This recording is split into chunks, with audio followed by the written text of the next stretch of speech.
I'm Avera Maria Santo. Speaking, vlogging, blogging, writing, all of that is my primary job.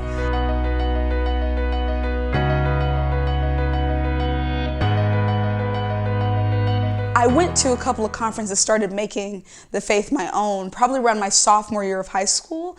And then, come my senior year, I think I went to that same conference, and my mom told me, she was like, I could see you up on stage like that. And I was like, yeah, I could see myself doing that, but I'll be darned if I talk about homosexuality at all. I had no intention of saying a word, especially when it came to myself. I had gone to Seek 2017, where I got to meet Paul Darrow for the first time.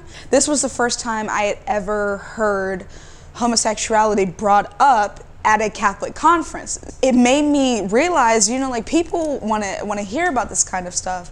So I eventually started a blog just to kind of vent my feelings, not thinking that anybody would read it. And I was signed to Third Millennium Media in the summer of 2017. That in itself is my career, is really just encountering people, talking to them about Christ, specifically by explaining or expressing what he's done in my life particularly. The day-to-day really consists of either prepping for that, whether it's writing talks or just kind of honing my skills in whatever way that I can, or, posting things that I've experienced on Instagram or Twitter or Facebook, what have you. It really is all of it is mission. Some days that looks like speaking, some days that looks like blogging, some days that looks like writing letters to friends. Same-sex attraction, or my experience of same-sex attraction, is only part of the story. There's so much more to be told. I kind of see my femininity or my womanhood playing out in my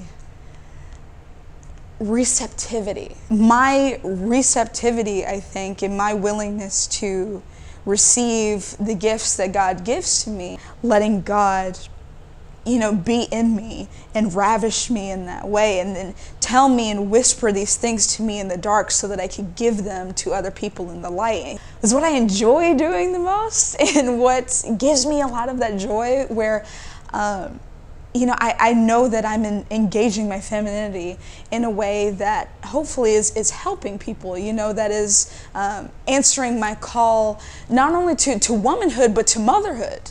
And a lot of people will ask me at conferences, well, don't you want to be married? Don't you want to have a wife? Or don't you want to adopt kids one day or something like that? Or don't you feel like the church is oppressing you because it's saying you can't be like a wife and a mother? Who said that I couldn't be a mother? Because of the nature of me being a woman, I am a mother in some capacity. That doesn't have to be just biological. I give a lot of talks to teens or to kids. And I think a lot of that is me kind of taking them into my heart, taking them in and embracing them and sharing Christ with them, which is really, what a mother does. It might be different, yes, but different doesn't make it invalid. Different doesn't make it wrong or any less satisfying.